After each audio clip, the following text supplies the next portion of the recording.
guys, and welcome to a brand new video here on FPL Now, your #1 source for tips, tricks, and everything you need to know for Fantasy Premier League football. Today, we're going to be going over my Game Week 14 team selection. So if you're excited for the video, drop a like down below, leave a comment with what your team's looking like going into Tuesday's deadline. Subscribe if you're brand new. With all of that out of the way, let's get into the video, and I really hope that you enjoy.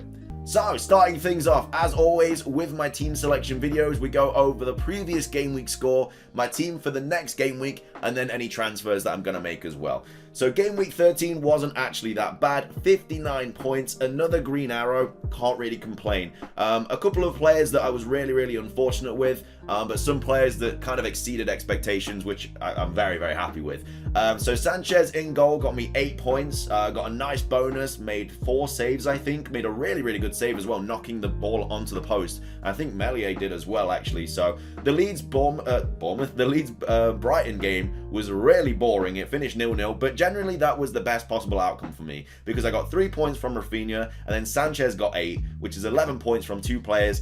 Cannot be that disappointed with it, especially with how Sanchez has been lately. Like, his history has not been good. He got 0 points, -1, and then 1 over the past 3 game weeks. So a big fat 8 bomb was very much needed for Sanchez. Rudiger, man, I love owning Rudiger, but at the same time, my God, it is so annoying. Hits the crossbar with a strike from 20 yards out, and then the very end of the game misses the volley, and it's just, it was right there. He could have done it. It could have just.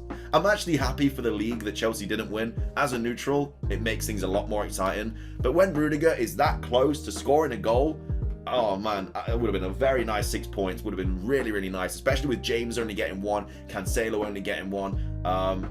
Mate, 8 points on Rudiger would have been nice. He might have got some bonus as well from that, but it is what it is. What are you going to do? And again, hitting the crossbar as well. He could have got 2 in that game, which would have been ridiculous. He did score last week, which obviously I was very happy about, but he could have scored again this week.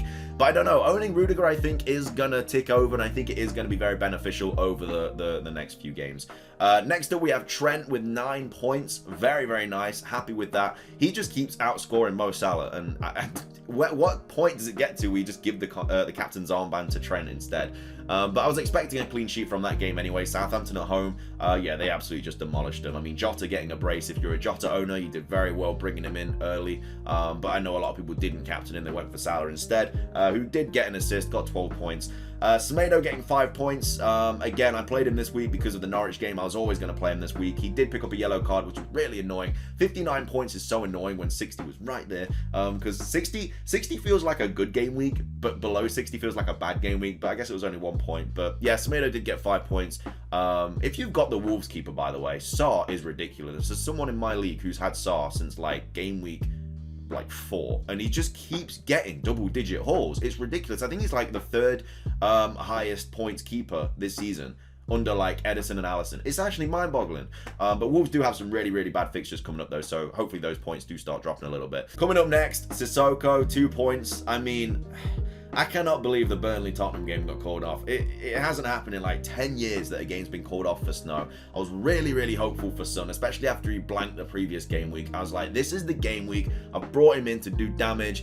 Burnley, it's going to be a fantastic game. Gets called off. I was like, I cannot fathom how unlucky I've been. So, yeah, Son obviously didn't play, so Sissoko came on, especially with Williams right there on the second bench with 7 points, man. It's just... you can't call it. It is what it is. You just have to deal with it. So yeah, Sissoko came on, got me 2 points. I don't know why I put Sissoko first on the bench. I don't know why. He's never got more than 2 points.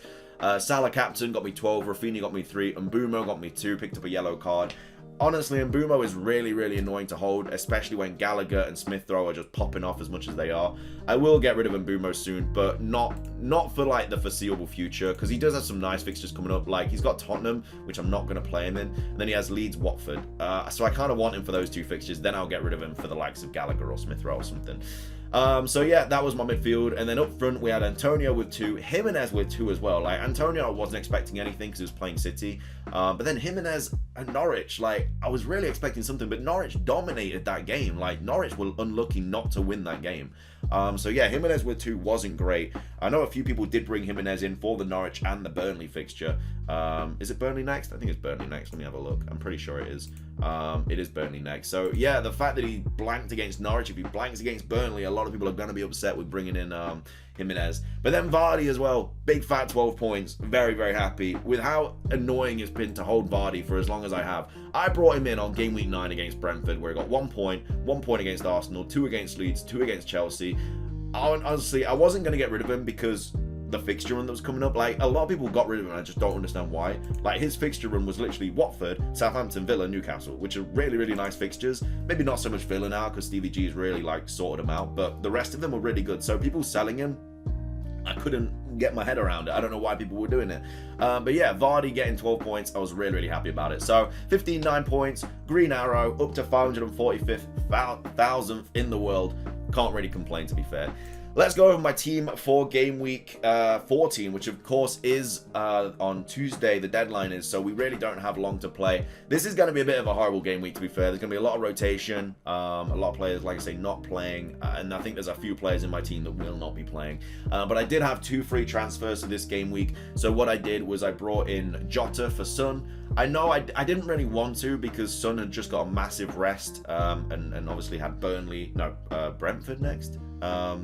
Which of course is a really nice fixture, especially when all the other teams have just played, but I wanted to bring in some other players as well, and Son was just too much money for me. So yeah, I did get rid of Son, brought in Jota, and then I also got rid of Williams for James, and I still have a little bit of money in the bank as well, because I think next week I'm going to get rid of Jimenez and Semedo, so I'll take a -4, and I'm going to bring in like a really, really cheap striker, bring in Cancelo, move to a 4-4-2 formation, and then I'll be really, really happy with my team, because then I'll just want to get rid of Mbeumo, which I will do very, very soon as well. But anyway, this is my team right now. So we've got Sanchez in goal, who is at West Ham.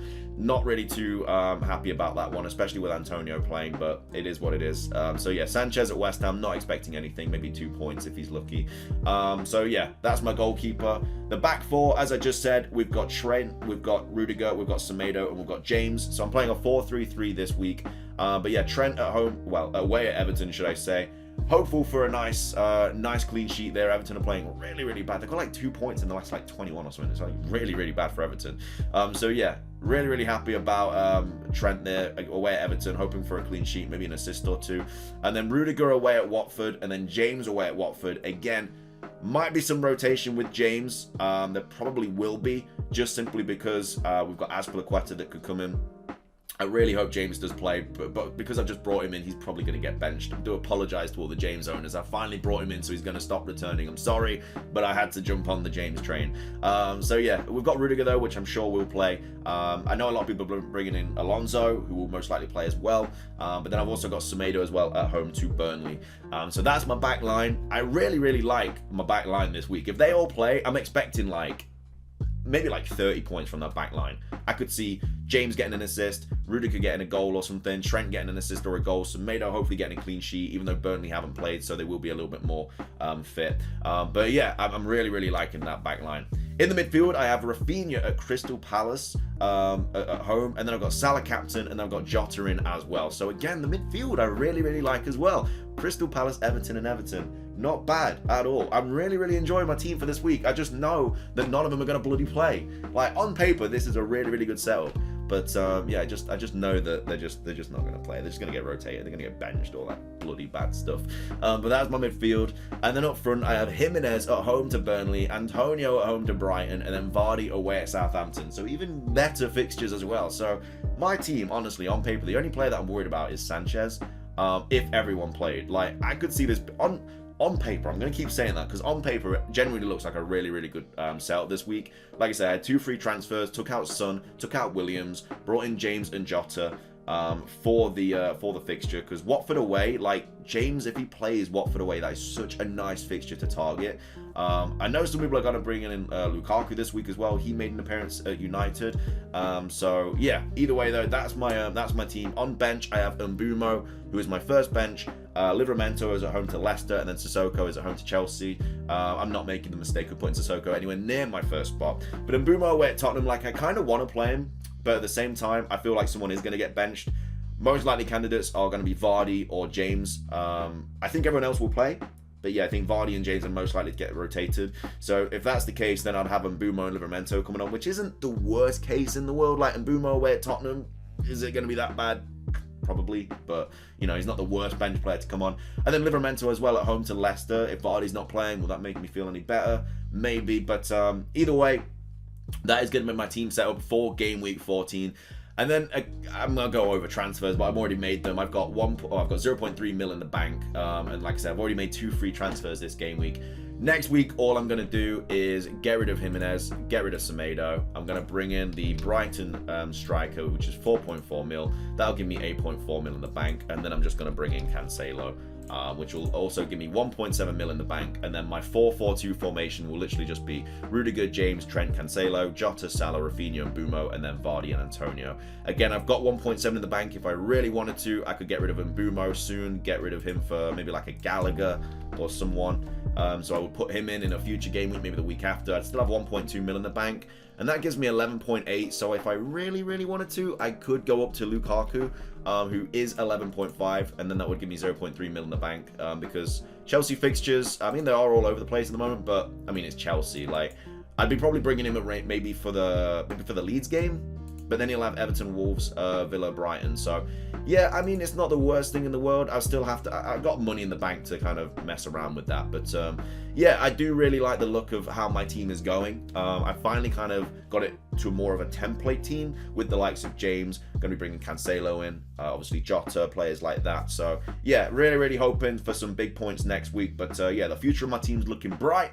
So we'll have to see what happens. That is my team selection video though for game week 14. Hope you enjoyed. If you did, drop a like down below, leave a comment, subscribe if you're brand new. That's everything from me. Have a fantastic rest of your day, and until next time, peace.